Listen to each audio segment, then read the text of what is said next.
Hi.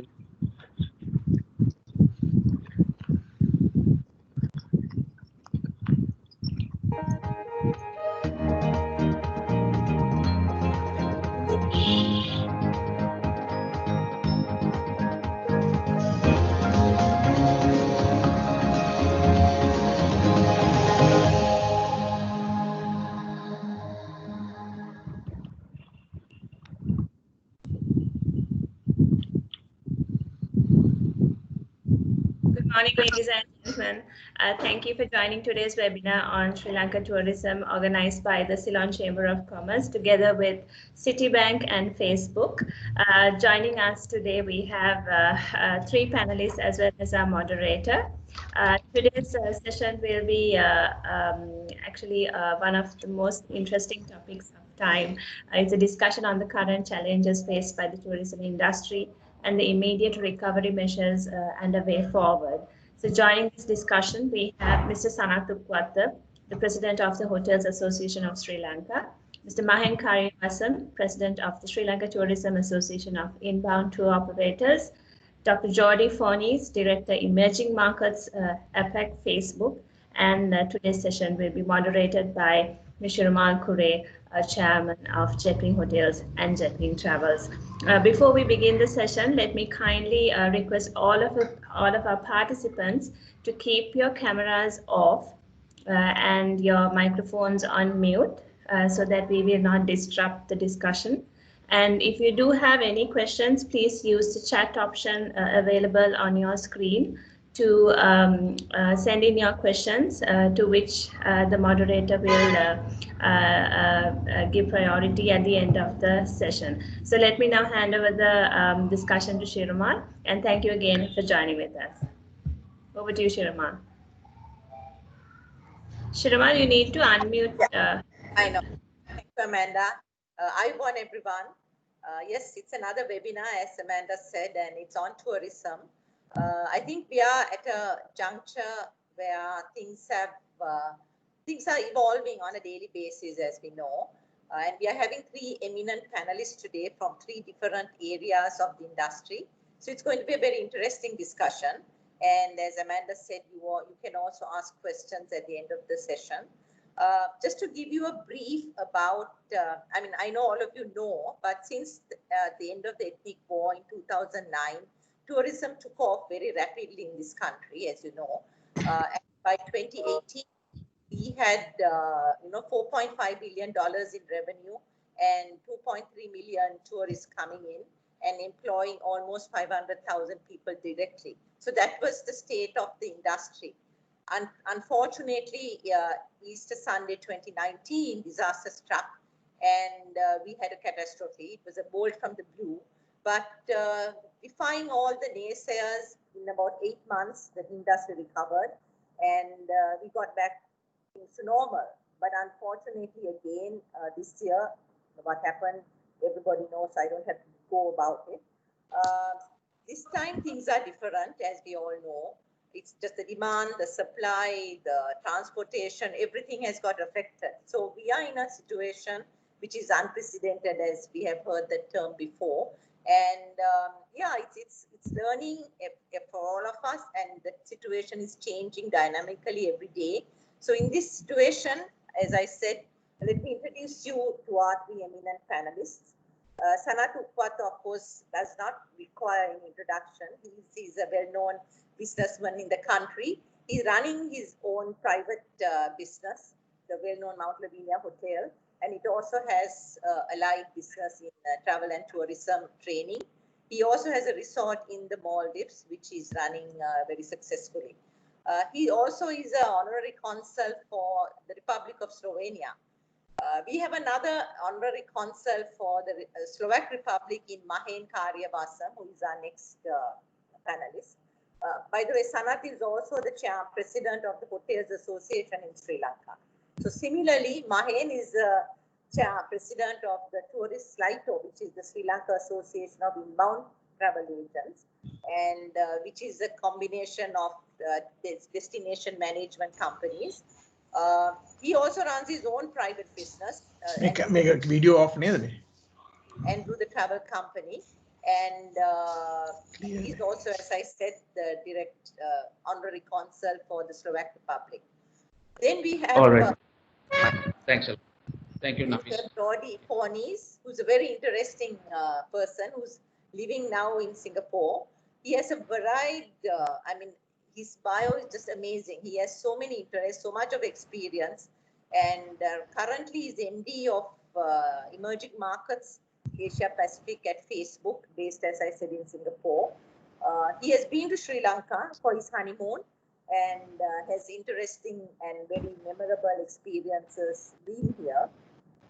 He's also a musician, a composer, and currently he's doing his MFA, which is very interesting.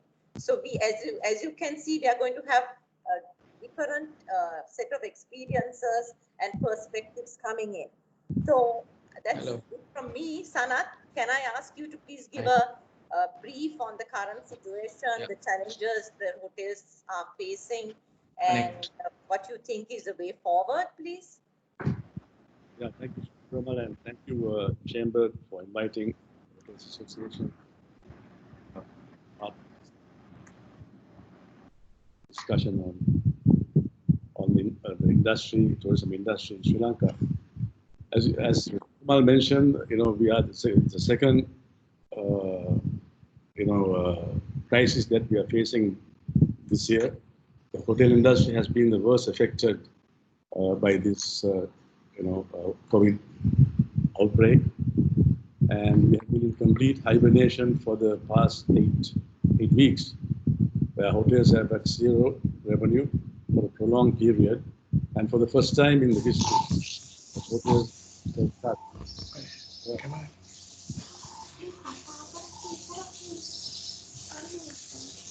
I thought something.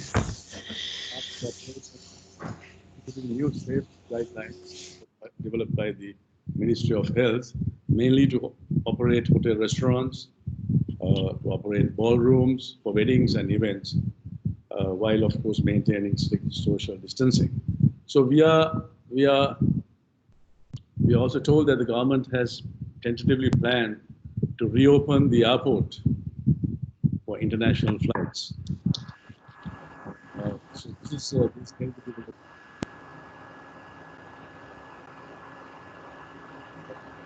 Sanat, you can't be heard very well, Sanat.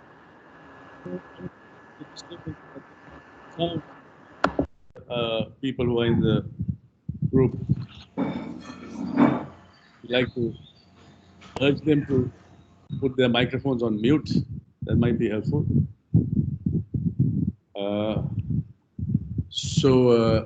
As you know, the airport has planned to reopen on 1st of August, subject to series of PCR testing of visitors with strict adherence to Ministry of Health guidelines, assisted by Sri Lankan Army and, of course, our tourism, Sri Lankan Tourism, the regulatory arm of the government. We also understand that the entire safety guidelines and protocols of tourism industry will be monitored by an independent international team of auditors, which we welcome as an association.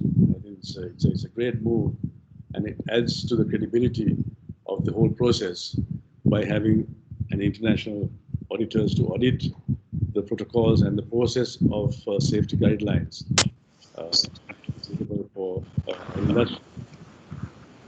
We also welcome moving to start our industry after 22 months of lockdown, as we have a long way to go to rebuild the tourism industry. Of course, as you know, 2 million people are dependent on for their livelihoods in this industry. So we welcome this move to reopen the hotels in that respect. We are also aware that these decisions and directives can change at any time if the government feels it necessary to reverse or to retract these directives if the situation changes. So, but yet, as this crisis is far from over, as you know, its vaccine is not yet found, and there are certain risks involved. So this crisis is not yet over, and so we have to always pay due recognition to the public health safety concerns, as mentioned in today's Island newspaper. I don't know whether you have seen. the editorial in today's Island, titled Hemming. Slowly, slowly is the name of the game for us to proceed from now onwards. In fact, it has quoted our veteran hotelier Hiran Kure, Shiromal's brother, also in a different context. So, so it is, we have to proceed. Although hotels are open now, we have to set about on this in a very cautious manner. I must also highlight here, as an apex industry body association, the Hotels Association of Sri Lanka, known as TASL, is cooperating closely with all the government institutions to ensure that whoever enters the country is free from the virus. And our staff, we have approximately 160,000 direct employees in our industry. The hotel staff have been adequately, instructed to undergo regular required training of all guidelines issued by the Ministry of Health to assure our patrons that the hotels are safe for them to come and enjoy. So in addition to that, we have plans of approaching some agencies. I don't know how successful that will be, but we are trying our best to seek some assistance to conduct tests, even random tests for hotel industry staff. So underlying message I want to convey is that we are committed to the people, and our goal is to ensure that we don't compromise on the health of our people at any given time. Statistically, Sri Lanka has one of the best results in the region for containing the virus. So it's no doubt a great success story that as Sri Lanka and Sri Lankans, we can be all proud of. And I'm so proud to see that the hotel industry of Sri Lanka is actively partnering with the National Health Services, Ministry of Health, and Tri-Forces, particularly the Sri Lankan Army, in the country's efforts in combating this virus, by not only offering their hotels as quarantine centers at a very nominal rate, where thousands of our countrymen have already benefited.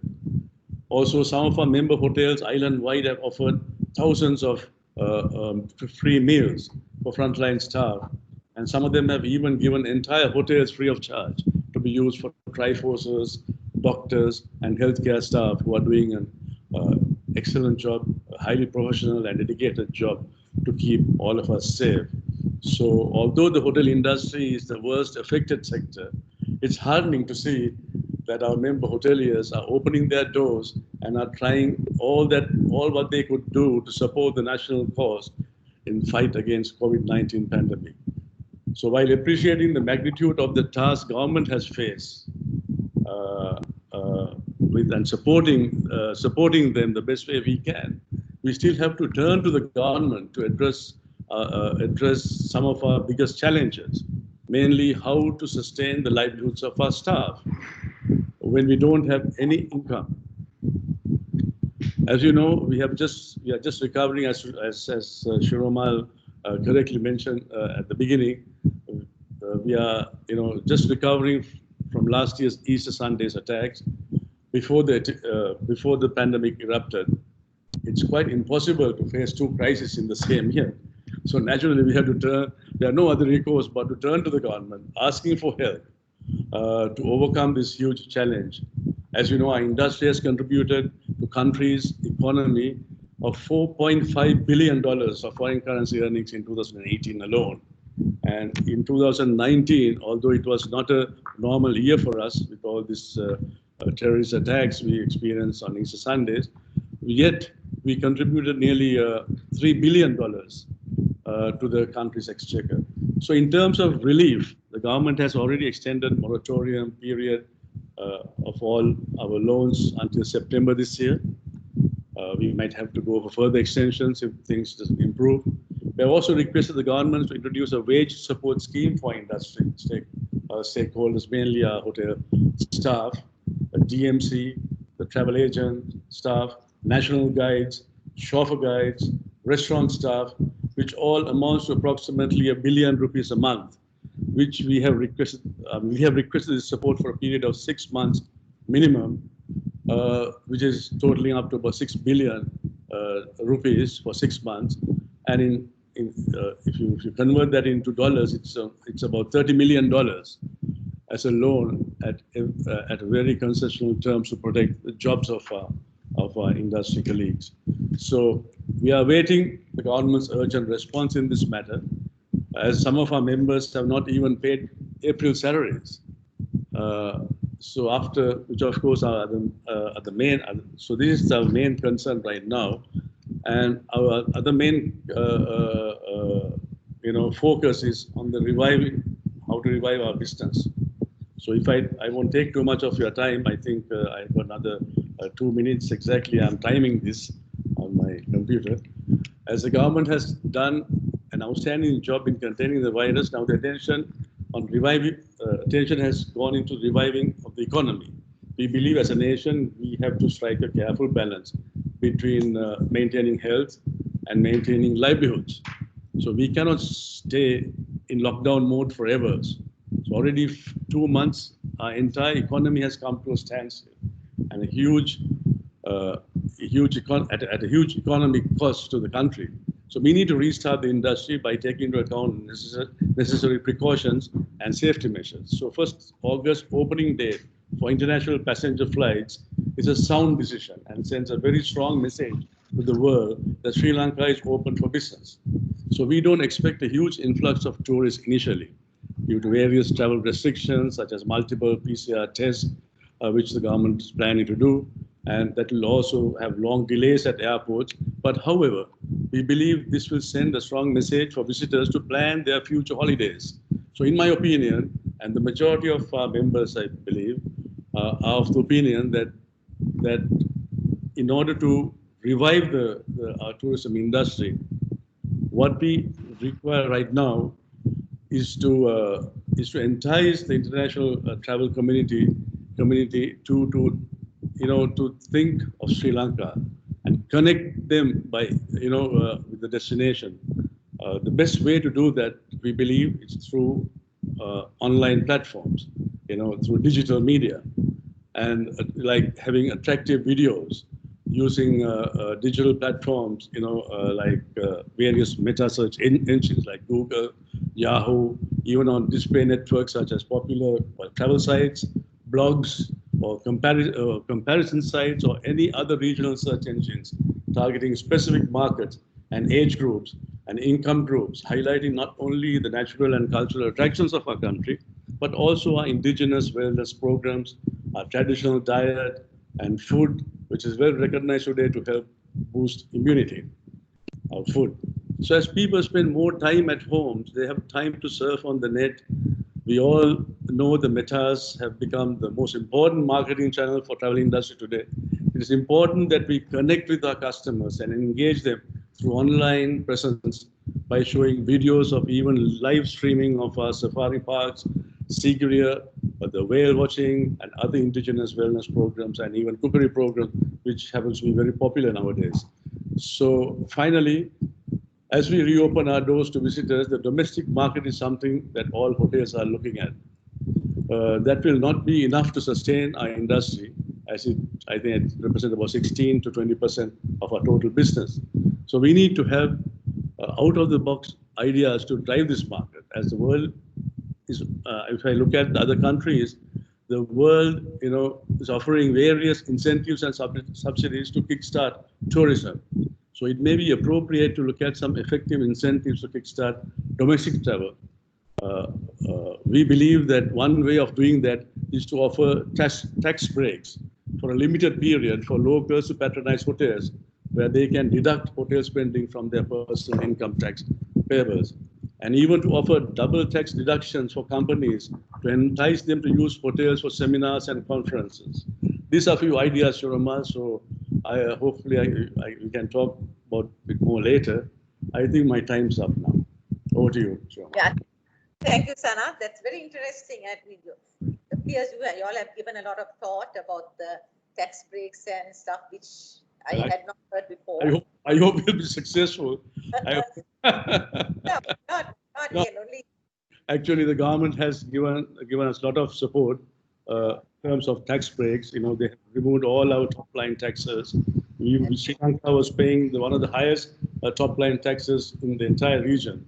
So now all that is taken off. So we are very grateful to the government for giving us all the support and treating us, our industry, as an export industry.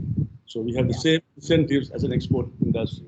So that's a huge achievement. Present government, they came into power, they granted this incentive because they recognize tourism as a major the driver for economy in times to come. Yeah. So actually, Chamber also had a proposal to the new government, and requesting export status was one of the asks actually. So thank you, Sanat.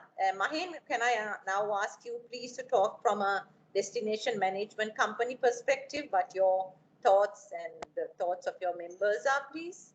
Yes, thank you, Shiramal, and thank you, Chamber, for organizing this event.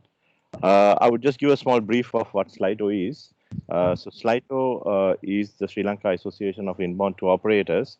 We got about 250 members in our membership, and we employ around 4,500 people in our industry. Plus, of course, we have the guides, the chauffeur guides, and the various other people who work with us. We bring in about 65% of the tourists coming into the country are brought by our association members, and about 90% of our members are also belonging to the SME category. We are also the apex body, which is the only one recognized by the Tourism Act for incoming tourism. Actually, Sanat has shared a lot about the current status, so I wouldn't touch that. But I think going forward, we are very happy to see that the 1st of August is set as a date to reopen the airport. I think we, like you said, we have to start slowly somewhere. So that's a good move. But I think we also have to look at new ways of marketing and going forward and promoting Sri Lanka, because we feel that given the issues we have had with COVID, and even that before that, the tsunami and even the April attacks, that a lot of clients in other countries would look at a tour operator or a travel agent to organize their trip to Sri Lanka, because in this case, they have some kind of a guarantee when it comes to a refund, when it comes to a problem. So maybe they will look at the internet, they might look at some options, but I think the booking would come through a tour operator. I think this sentiment has been shared by many of our foreign tour operator partners. So I think it's very important to work with the tour operators overseas as well together. We are also happy to note that we were invited by our Honorable Minister to give a proposal for some tour operator joint funding together with some assistance, most probably coming from the European Union. So we are very happy about that. We have given a proposal for that. We hope it comes through, because I think at this moment we need to really support the foreign tour operators, because Sri Lanka is not the only country that will be on the run. Once we open up, there'll be other countries in the region like Vietnam, Thailand, Myanmar, all these other countries will also be in the block, and they will be also putting a lot of money into promotion. So I think it's very important at this stage that we concentrate on this. On the tourism board side also, we are going ahead with the global campaign. So the process is on for the procurement process. So I think that also should come through. So I think the important way forward should be to market the country. Thank you so much. Yeah. Mr. Mahen, how are your members faring now? I mean, they don't have any revenue, right? They just have yes, like Sanat explained, we are also in the same plight. We have zero revenue at the moment. We have been asking the government for assistance. We have been promised the same assistance for at least 2 months working capital. It has not yet been granted. Unfortunately, the banks have been taking a little bit of time on that. But I hope in the coming weeks that we to solve that. We do have a major issue in that sector, because 90% of my members are from the SME, and they also don't have enough collateral the banks are asking. So we have told them to at least consider giving them on director guarantee a certain amount of cash flow that they need to keep afloat. So we hope that should be coming forward. Okay. Thanks, Mahen. Jordi, can I now please ask you to give your international perspective, because as Mahen said, other countries in the region will also be vying for this clientele, and you have experience and you have responsibility for most of the countries in the Asia Pacific. So how would you see the situation evolving, and how is it currently, Jordi? Well, Thank you very much for inviting me to this webinar. And thank you very much, Shiromal, for the kind, introduction. I'm going to briefly give my opinion as an individual that actually, as a tourist, that I had enormous interest for Sri Lanka. As you mentioned, I chose Sri Lanka for my honeymoon many years ago. And then I will talk about my experience working with other countries and other tourism boards and ministries and many companies as well that I've been able to discuss actually the current topic, because it's actually something extremely new. And yeah, the word unprecedented seems to be fitting extremely well for obvious reasons. So first of all, I want to say that I was listening very careful to Mr. Sanat and Mr. Mahin, and I'm extremely pleased to see that actually Sri Lanka is already understanding the importance to help this situation to become as normal as possible, because as human beings, we are all, going to look for that normality, even if that normality is not exactly the normality that we had many months before. And what that means is that me as a tourist, I need to feel that, I can go into what it is a necessity for everyone is to have periods of time where you can rest. And if that is coming with, a certainty that a period of time visiting Sri Lanka is going to have that sense of security and normality, is going to be pushing a lot of people to select your country. Now, the situation is that the decision for going on holidays before, it was almost like a decision based on, a personal decision based on many factors, but it's still under control of the people. And now in the current situation, it is not necessarily that way. And that is one of the main topics that has been discussed with many ministries and companies that are working on the tourism industry. It is not necessarily only that decision. It is not necessarily only me searching or talking to a tour operator and deciding I'm going to go on holidays. They are going to have two main factors that didn't exist before. Maybe during periods of time, yes, as we know, situations are changing, but fear is one of the situations that we currently have, and it's not necessarily something that was present all the time. It comes and goes, and some countries, it doesn't even represent that aspect of fear in any tourist. But now it is general. Second is also, it doesn't depend on me. It depends on the industry and governments and how not only the government of the country I'm going to visit, but how my government is going to be allowing me or not allowing me to travel and be free of decision.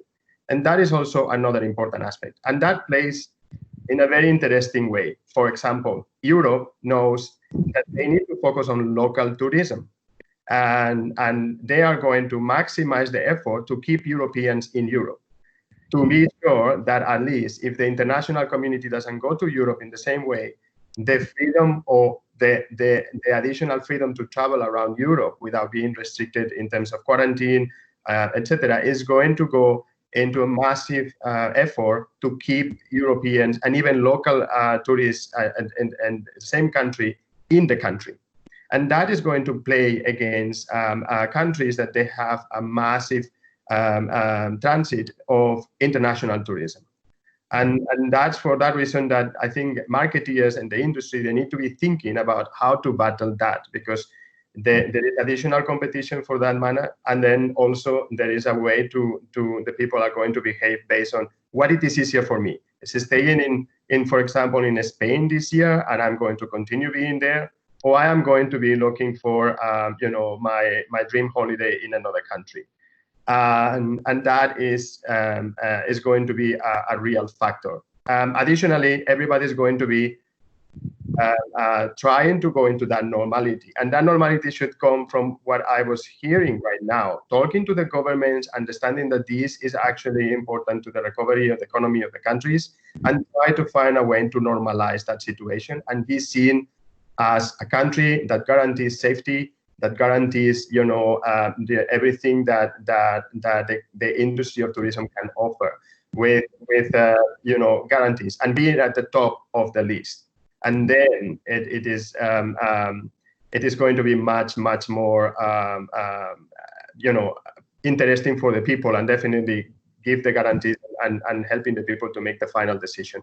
I'm only going to also mention something. As marketeers, definitely as human beings, we change so many things in the last few months. I'm pretty sure that for example, from opening your homes to actually being in an environment where something that is so private is now not as private as it was before. All of us have to do video conference, talking to people that we don't know and showing a portion of our homes. And that is becoming something extremely important for certain people. I decided to be as neutral as possible with a white wall behind me, but that is an option. So, and that changes. So we are going to change so many other things. And I feel that marketing is one of those things. KLM put a very interesting ad in the media where they were only showing, it was allow me to say, it was not necessarily a sexy ad that tries to convince anyone to go into the KLM airline. It was just to show that they guarantee safety and in their flights. And that ad is a very bold change of doing marketing, but it was necessary. And I believe that this is a way that we will have to be talking as well, and how we use, as you were mentioning, I think that marketing is important. Obviously, I represent one platform, but what I'm going to be very neutral on that perspective is targeting is extremely important. So for Sri Lanka, it is easier to bring Chinese tourists this year, but that is where I believe that being clever doing marketing, maybe that's where people needs to be investing much more. If there is a possibility to know which countries are not going to put restrictions to travel to Sri Lanka because Sri Lanka has the situation under control, those are the countries where Sri Lanka has to be focusing. And if they know, as an example, that actually other countries are going to have restrictions, then maybe those countries are going to be much more on a softer goal for the tourism in Sri Lanka.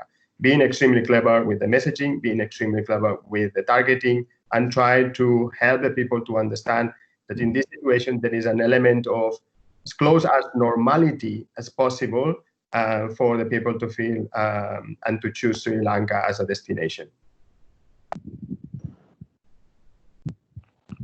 Yeah, can I just come in, Shirama? Yeah. Going forward from what Jody was just explaining, yes, indeed, China would be, I think, one of the first markets to pick up on Sri Lanka. There has already been talks going on, bilateral talks as well. So that might be the first country to pick up once our airports are opening up. China, and I think I would also say the next market to pick up would be maybe the backpacker market. People who are on their own, freelance traveling, who would like to go around. So I think that might be backpacker, meaning it's not the cheapest. I mean, these guys have money.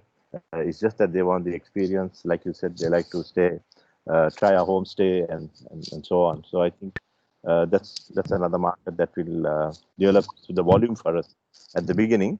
Also, new markets like Korea, for example. I think Korea has done well in the COVID situation, and they've come out of it very well. So I think we are seriously looking at doing something with Korea as well. So just a few thoughts that I thought I should tell you. Yeah, interesting that Mahin brought up Korea, because now they're talking about a second wave and they've closed the schools and all of that. So Jordi, that is really the fear, isn't it? I'm sure when both Sanat and Mahin spoke positively about the opening of the airport in August, but I see a lot of noise from outside asking, is it too early to open the country? And so there is going to be some debate. And as you interestingly said, EU, the European Union, will try to keep their people within the union. So same way, maybe regionally, we should also, rightfully, as you said, and Mahin said, China could become an interesting option.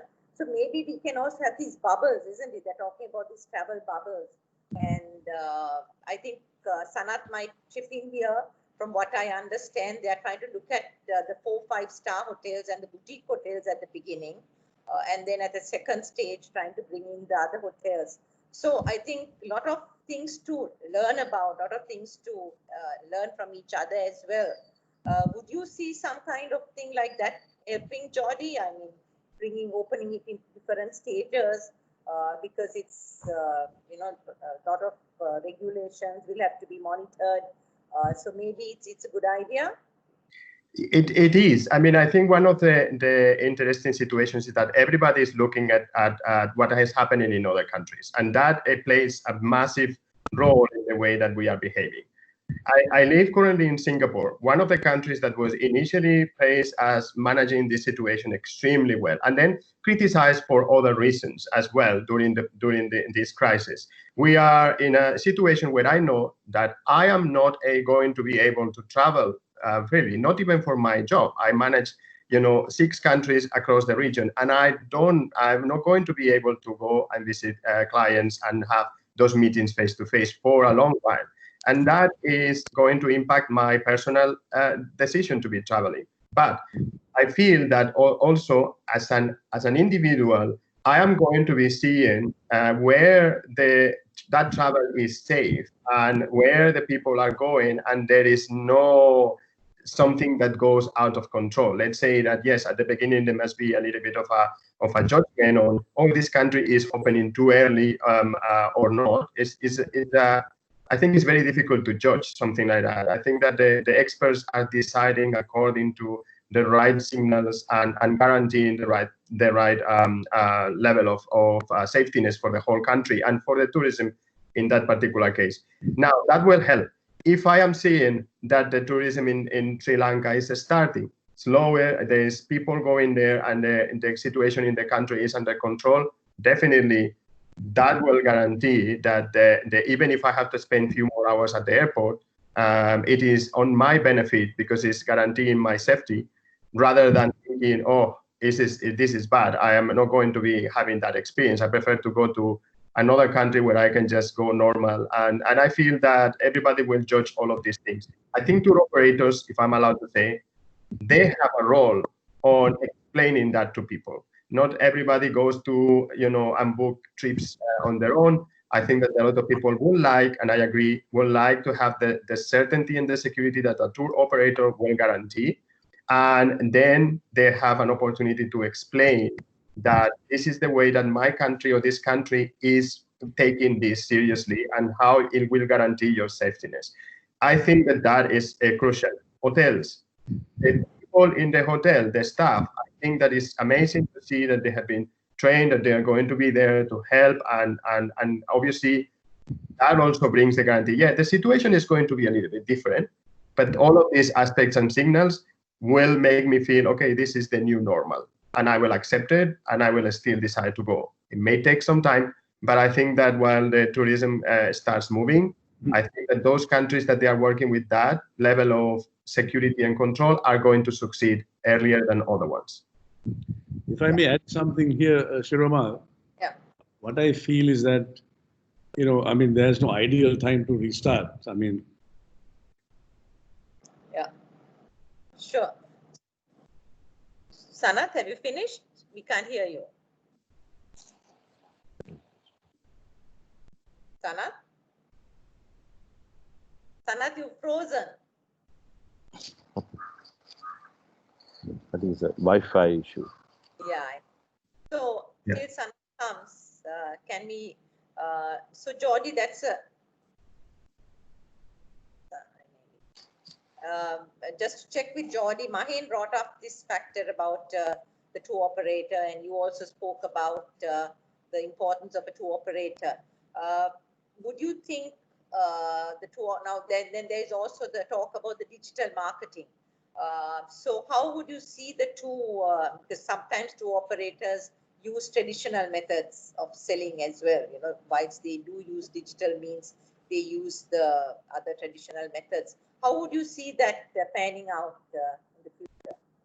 Well, first of all, I think that in what I was mentioning at the beginning about, it has been a change in many ways. And one of the big changes that happened in the world that has been a shift and the use of digital and consumption of media in digital. That is something that has been measured and has been published and has been discussed. And I think that it is coming from that aspect of, well, you know, if my day-to-day changes, I adapt myself, and then digital was something that was extremely available at a level that obviously a lot of the companies, they needed to shift their way to do marketing and to offer their products. A lot of clients were coming to me saying, how am I moving my traditional way to sell into a digital way to sell? There has been a lot of migration into that, and it happened. And I feel that tour operators, they have a space on the digital world. They already have. I mean, I know for certain that there are many successful stories about tour operators that they shifted into a channel of digital. And I feel that that will continue. Digital marketing is, I mean, as I mentioned, I work for obviously a company that's full of focus on digital, and our main value is what we believe that is the strongest targeting option. But that used for businesses to be able to be extremely clever in the way that they talk to their audiences. And I think that actually, in particular in Sri Lanka, we have been investing in a way to actually help many small businesses and big businesses to start considering digital platforms much more. We appointed a preferred sales partner in Sri Lanka, and we are much more present. Now, again, I think that the companies, they need to be thinking about the full portfolio of digital platforms that are out there.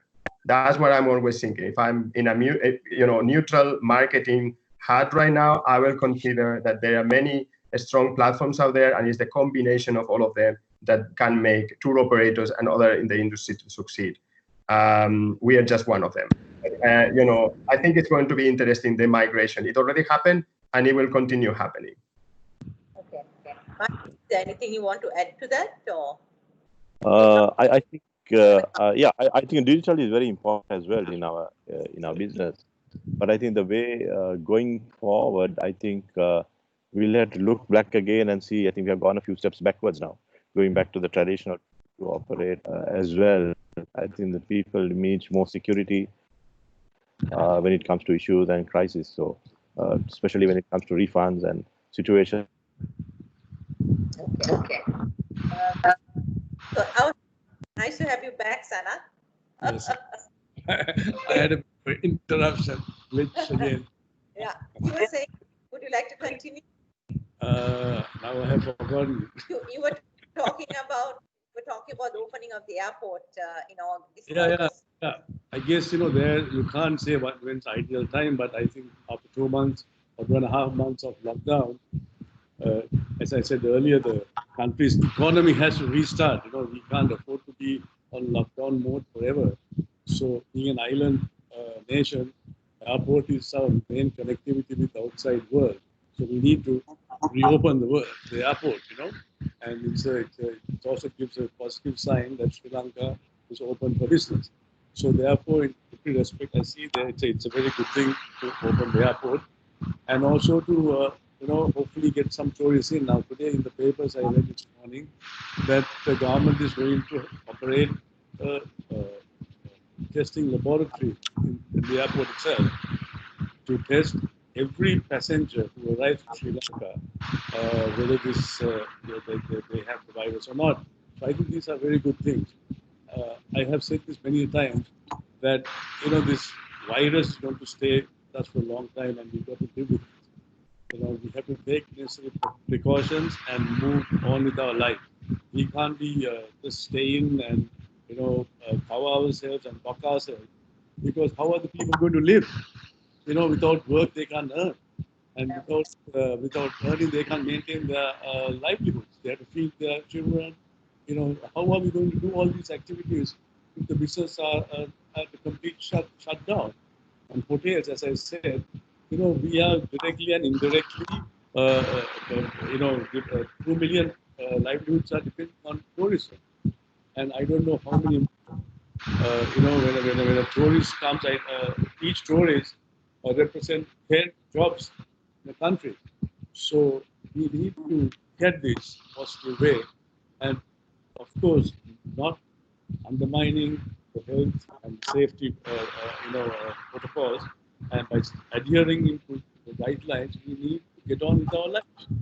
So I think that is the one. And also, in addition to that, government is also looking at granting long-term visas for tourists, 5-year multiple visas. I think it's also another positive one of getting down, hopefully, people with some, means that they can stay for 2-3 months or even longer in the country.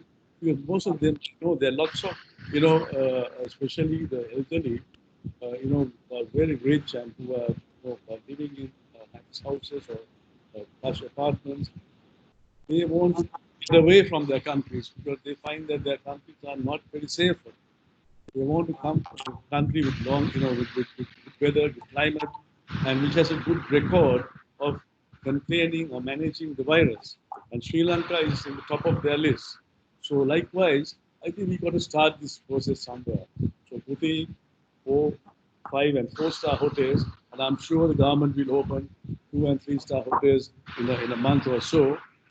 So I think we need to go set about on this in a practical way. I think we have to. Thank you. Jody, there's a question for you. It says, hi, Jody. The word guarantee seems to be the buzzword today. What sort of guarantees would you have in mind? And how could a platform like Facebook assist Sri Lanka? Well,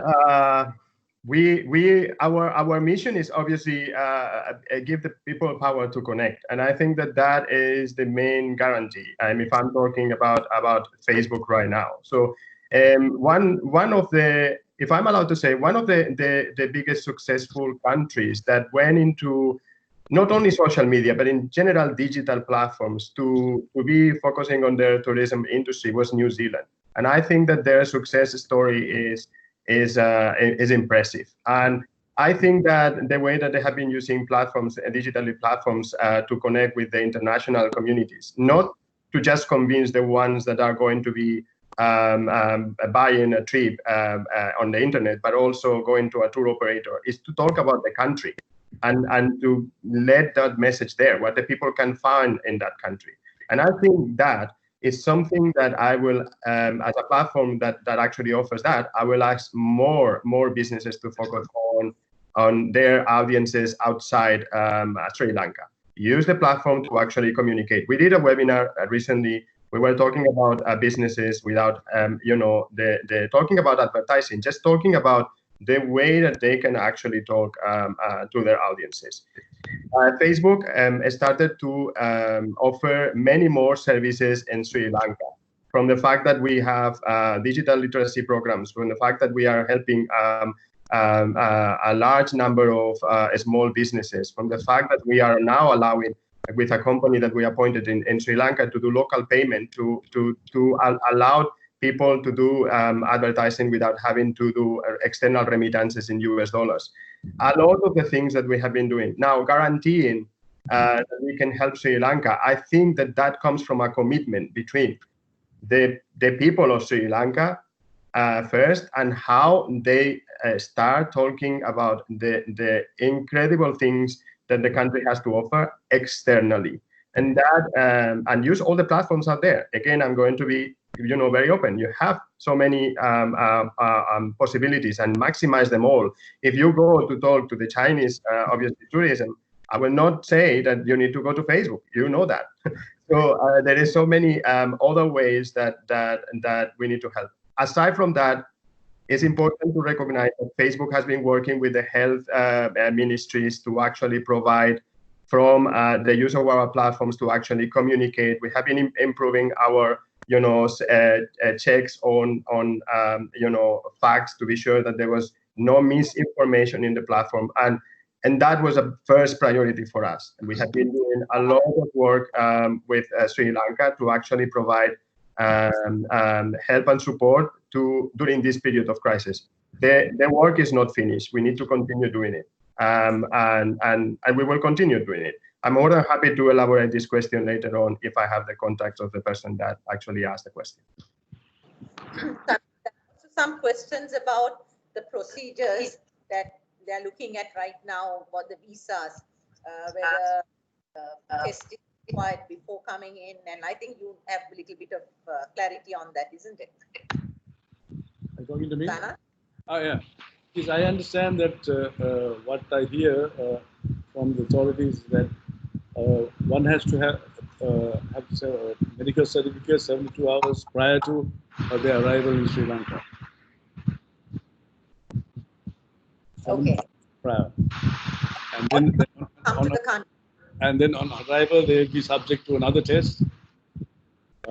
Then after 5 days, they'll be subject to yet another test. And on the 10th day, they'll get the final green light by undergoing the final test. That's Okay. right. But these things might be eased as time goes on. Martin, are you there? Yeah, if I may add on to that, I think at this stage, it might be interesting to look at the protocols set out by the World Tourism Organization, the WTO, and the WHO on traveling. I think that might be the most important thing. Another part that I think we have to look into is the airlines. Yeah. They're lost, I think, now. Yeah, I think there's some problem with the connectivity. There's also a question about whether we should tie up with the Maldives when we are doing some marketing.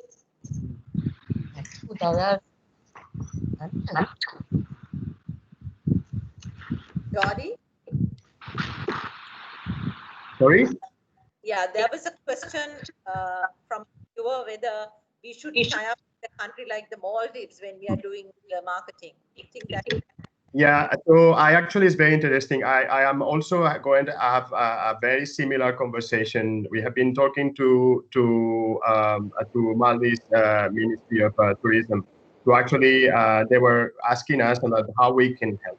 And then one of the things that we are trying to do is obviously in a country where tourism represents, practically all the power of economy of the Maldives. The situation is extremely critical, not only for the country, but also for, almost half of the population in the Maldives that they are coming from other countries and they live, their jobs are related to tourism.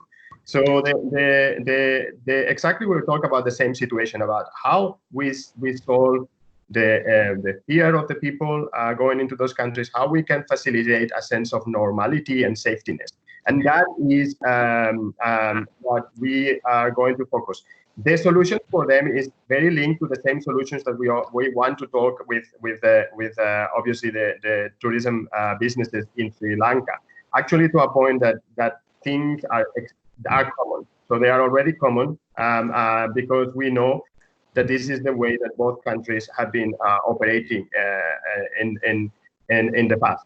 So it's very similar. It's exactly the same situation with differences according to the country situation. Obviously, as we mentioned, it's going to be landing on the government decisions. It's going to be landing on how they are containing the infections. It's going to be landing on how airlines are going to feel, going, and what are the measures that the countries are going to put to guarantee my safety if I'm going as a tourist. But it's very, very similar. We were mentioning about the tests that we will have to be doing if we go, if we go for holidays to Sri Lanka.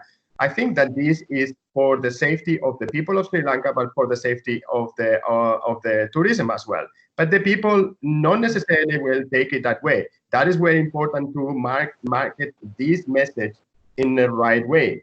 I am not, for example, KLM saying, I'm not going to put a mask on you to be on a 7-hour flight because I want to make your flight less comfortable. I want to do it to guarantee your safety. And that is where the people need to start understanding. And I think that message is universal for everyone. I prefer to go to a country where I need to do all of these measures than I prefer to a country where I don't have to, even if my experience may not necessarily be as smooth as, in a normal situation. That is why we need to market all together in that way. So is the need for travel so compelling that somebody would go through all those protocols to travel to another country?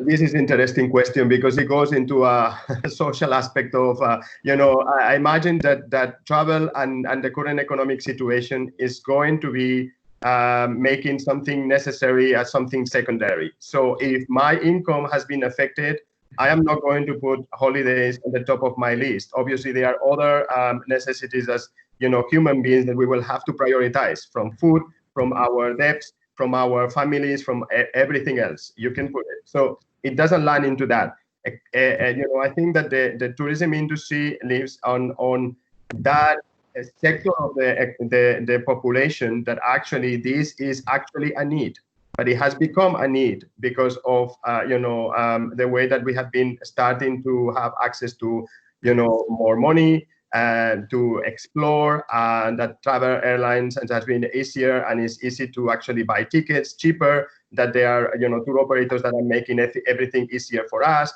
that so many aspects. Now, need, that is a question and is a debate that goes into, obviously, you can find any opinion in there. I will say that the situation again changed, and there will be people that it was a need before, it is not a need now. Other people that it was a need before and is still a need today. So that's my opinion, my humble opinion. Right. Sanat, what do you think? Since you have your first now, what do you No, I think in my end raised an important point about airline protocols. I think the biggest impediment traveling is the journey of an aircraft. How safe people are going to be, in a very compact area for 10, 11 hours if they're flying long haul. So that has to be addressed first, and then of course the airlines are doing various protocols. The rapid test, what they originally implemented, has proven not so effective. So they are doing various other things. So that's why what Sri Lanka has implemented is something very safe and secure in form of containing the virus, because we have asked for the 72-hour report prior to flying. So that shows that person who comes to the airport or to the aircraft is free of corona virus. So as they arrive, they have been subject to yet another test before they enter the country. So I think we have taken lots of measures to safeguard the public and the country. So in that respect, it's fine. But with regards to traveling, I mean, it's in our blood. Everyone wants to explore the world, go for new, try out new experiences, meet people out there, make friendships. So that is in us. So we can't change that. So when I see the number of inquiries that we are getting, from last month to now, it is ever increasing. We are getting even bookings now for September, October, November. We are getting confirmed bookings as well. So these are all positive signs. I think tourism will be revived, and people will. And they are also attracted to various special offers, as Jody said. People are, the hotels, the airlines are offering. I know some countries are paying for their holiday. If they 50% of the holiday is paid by a certain country. I read it the other day. So a lot of attractive offers are being thrown, and I think it's going to give greater, attention for traveling public. And I think the tourism will come back to normalcy very soon. Yeah. Mahesh? Shriram, if I can just add in one thing because my line went off. Right. Talking about airlines, I think the price factor will be very important because, as you know, most of the airlines are in trouble right now. And most of the budget airlines, I think we can forget about it for the next 1 year or 2 years. And also, they won't be able to carry the full loads on the aircraft. So there will be some kind of social distancing even in the aircraft configuration. So as a result, the airfares won't be the same. So that is going to play a vital role. And it's also important for the government to think about waiving off landing charges and handling fees, because we are known to be one of the most expensive airports in Colombo Airport, Colombo International Airport. So I think we'll have to give a lot of incentives in that way to the airlines to encourage them to come in and to see that their prices are low. I think that's a major portion of the tour package would be the airline part of it. So I think we'll have to be seriously looking at this component going forward. Jordi, there is a question for you. It says, if Facebook is using heat maps to find out travel trends, what are the main countries that are on the hot list right now? Well, let me clarify this. This was done to actually help governments to evaluate if the lockdowns were successful, not for obviously extend the use of it for longer than that. It's an evaluation of during this crisis to help governments. And actually, this was done in India. And in Sri Lanka, we are in early stages of conversation with the government of Sri Lanka. And again, it is made with that purpose. So and that's it. So obviously, there is a reality as well that comes from the industry. It doesn't have to go to Facebook, to monitor that level of mobility. It is, if you look at the airlines industry, you will imagine that most of the current movement between the population is inside the country. There is very limited traffic between countries, and that is a reality practically everywhere in the world, unless you are in a region that allows travel between the region. As I was mentioning, even in Europe currently, they have certain restrictions, but there is no the equal restrictions in some countries in South America, and there is no restrictions in other countries, in other continents. But most of the travel, most of the migration has been minimized, between countries and focus inside countries. So that is the reality. But I mentioned this was not done in Sri Lanka, still conversations with the government, and it was done in India. So Okay. the lockdown. Right, thanks. So I think we've come to, our time is up, but would all of you like to give just one parting comment about how, for example, Sanat, I know with all these problems, hotels have to invest more on all the sanitary procedures and buying equipment and all of that. So is everybody coping well and carrying on? Yeah, we have instructed our members to train their own staff according to the guidelines issued by the Ministry of Health. So they are busy doing that, and I think we are quite everything's quite under control right now in the care sector. But as a parting point, I just want to tell you that this kind of, although we are in a major crisis right now, and tourism has come to a complete standstill. We have this ideal time to take stock of our industry and plan improvements. We had a serious problem earlier, over visitation of our sites and our parks. So this is a time to introduce new systems to address this issue. There's also been a number of instances where overbuilding and ad hoc developments of hotels, they're quite unplanned. So this needs to be stopped. And as an industry, we must collectively address these issues. But one more important, issue comes to my mind is that the tourism decision makers, we all need to look at innovation, which I feel sadly lacking in our industry. If you look at tourism offerings like round trips, we are still offering the same old routes, as we have been offering for the last 30 years or more.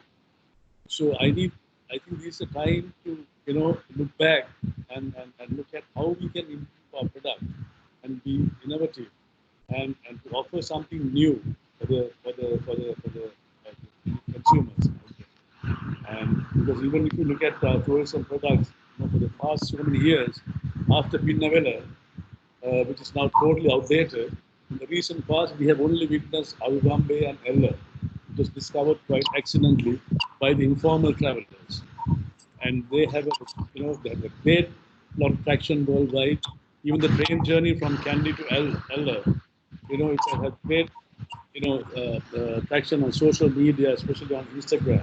So all these has helped the destination immensely. So we have to now look at as plans. I know 30 years of war is really took us backwards, and the country was not open for the tourism and for development. But now after 11 years after the war, we have to look at where we are now and where we want to go. And I think this is an ideal opportunity to take advantage of that because we all strongly believe that Sri Lanka is one of the best islands in the world. I don't think any island can compare with the island. Not only our geographic location where we are only 60, we are just few flight distance away, a short flight distance away from 60% of world population, and that too with a growing middle class. So we have 3,000 years of history spanning over 3,000 years and with abundance of natural beauty.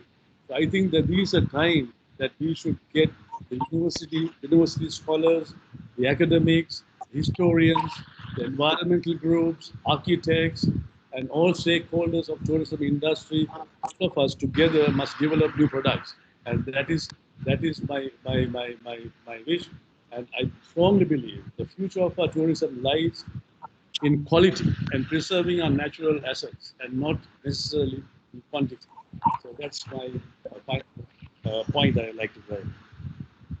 Thank you, Sanat. Yeah, Mahen, yes, I agree with Sanat 100% on that. We should look at new ways of exploring Sri Lanka.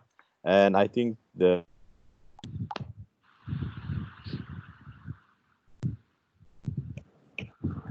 I think we've lost Mahen.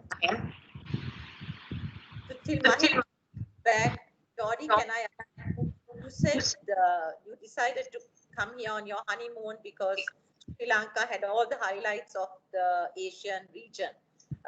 So having listened to what Sanat said and the new reality that you're talking about, safety, fear factor being one of the main reasons travel, how do you see the new Sri Lankan product evolving? Well, again, I think that Sri Lanka is a story of actually being a strong country that recovers, that goes into difficult situations and then emerge again stronger. And I think that I do agree with Sanat, what he mentioned. I mean, I selected Sri Lanka for things that he mentioned, but I didn't discover until I came here, and I was incredibly surprised by many things that I was not expecting. So. Being a visitor, I can agree no more than that. Even an aspect that he didn't mention, but I will even highlight. The people is incredible, and I think that is one of the experience that I treasure forever. Aside from that, in the current environment, I think that those businesses that they are living from the tourism, they need to be extremely clever into going with maybe different type of messages out there, highlighting that the incredible things that Sri Lanka has to offer, but also highlighting the incredible things that the country is doing to recover from this and go back into a situation where they guarantee normality. And from my perspective as a Facebook person, that I believe that our investments goes into helping anyone, from the people that they want to talk to their audiences without spending advertising as well. That's why we put a company that is an extension of my team there, Raw Media, that offers service for free, just to go for advice, go for questions.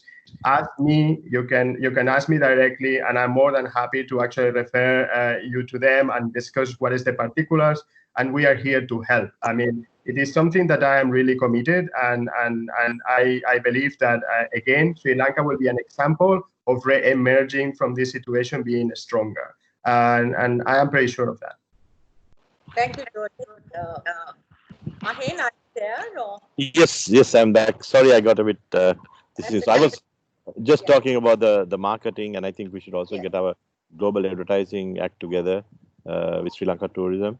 So we hope we can go ahead with that. Thank you, Shiraman. Thank you, Chamber, for arranging this webinar. Okay, thank you, everyone, and thanks, Jordi. Thank you. Thank you very much. Thank you very much. Bye. Thank you. Thanks, Samantha. Bye. Thank you very much to all of you, and thanks again to Citibank and Facebook for sponsoring this event. And thanks again to all the speakers today. Shiramal, thank you for moderating the session, and all three panelists for joining with us today. Thank you very much. Yeah.